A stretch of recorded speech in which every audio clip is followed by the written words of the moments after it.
Hi guys, this is Amy from Little Farm Quilts. Thought I would film the tour of the sewing studio. And we're doing this on my phone, so we're going to hope for the best. It is Sunday morning, and I thought I'm working around down here and getting some stuff done, and I thought I'd give you a tour. So the first tour is going to be as you walk in and you look in the side wall. My canvas that my daughter created my logo on is there. And I'm going to pan across. Ignore all these wires. We're going to get those cleaned up and get them in zip ties so they look cleaner. But that's the filming area when I do my lives that you're looking at right there. On the wall back here we have, I'm going to come around as I talk to you. I have a huge pegboard. So I'm going to back up here and give you guys, it's a full 4x8 sheet of pegboard. And we're going to go in close. I have a little cutting area set up here next to my printer. Here's the computer. That's the doorway to go upstairs. So here I have, well, my glass of water. I have all of my fancy floss hung up here so that I have it at, so I can see. I think it looks pretty, although this looks a little messy right here, but it looks pretty. I mounted this shelf that I used at the festival up here. I'm using it right now for some cross-stitch pieces storage while we wait for those months to come. I have some of the cross-stitch patterns I've accumulated down here, including, as you can see there, I'm getting ready to start Boo. It is upside down. So let's fix that. That's part of the Chockfull series from Fat Quarter Shop. That is the collaboration between Hands On Design and Priscilla Blaine. This is the second in the series. The first one was Harvest. You guys have seen me post about that. I have cross-stitch patterns up here that I've yet to do, and I will be. I started some Courthouse step blocks that Bonnie Hunter did a tutorial on the other night. I am using them for leaders and enders between my sewing projects. This is very much a working studio, so everything is kind of hung not for beauty so much, but for function. I have a whole mess of binding hung up there that my mom made while she was here for me. My Bumblebee, my brother PQ 1500 SL is here. That is my workhorse machine right here. I have a string bin always right next to me. And I'll talk to you guys about that someday soon, what I do with those. Let's see, I have some hoops up here. I have some button thread. I have a zipper. This is my block of the month, my 2019 Designer Mystery Block of the Month that I get from Fat Quarter Shop. I am a couple blocks behind in that. I have some starched fabric up here. I have some ribbons. I have all my triangles in a roll paper are in this basket right here. I also have some cupcake mix leftovers from a sew box. This is my newest acquisition. It's an Eversewn Sparrow 20. Nothing big, but it is something with some specialty stitches because I want to get into applique, but not hand applique. Haven't even worked on it yet. Hope to do that today. Continue to go over. I have a nice cabinet that is a secondhand find that I have some fabrics on. I have some notions there, some pins, some twine, some buttons. I have a block cut out there on a design board for my Out of This World block along with Pat Sloan. She just issued the last block on October 1st. I am like 4 blocks behind on that, and I'll show you what the other blocks look like when we get there. And that is my bobbin winder for my long arm machine. So let's pan across here. We have a doorway here into a storage area, and I'm going to pan. I'll probably have to do this from the other side, but that's my long arm machine. It is a Janome Quiltmaker Pro 18.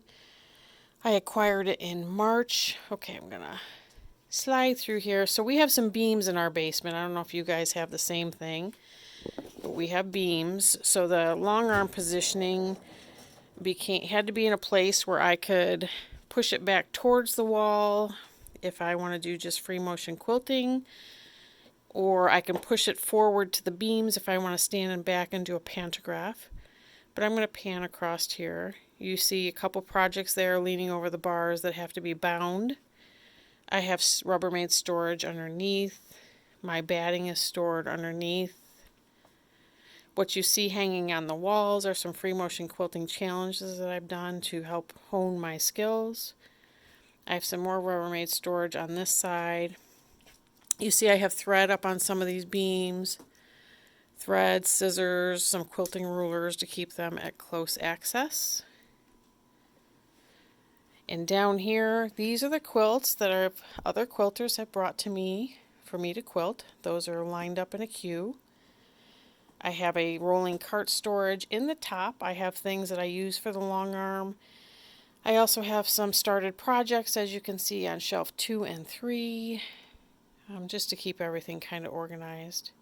And I'm going to kind of pan down to the floor because the rest of the basement is kind of a mess right now. We have a bedroom down here that has not been moved upstairs. Here are my sewing buddies. Felicia. Here's Felicia and Molly. That is a vintage suitcase that I've opened up.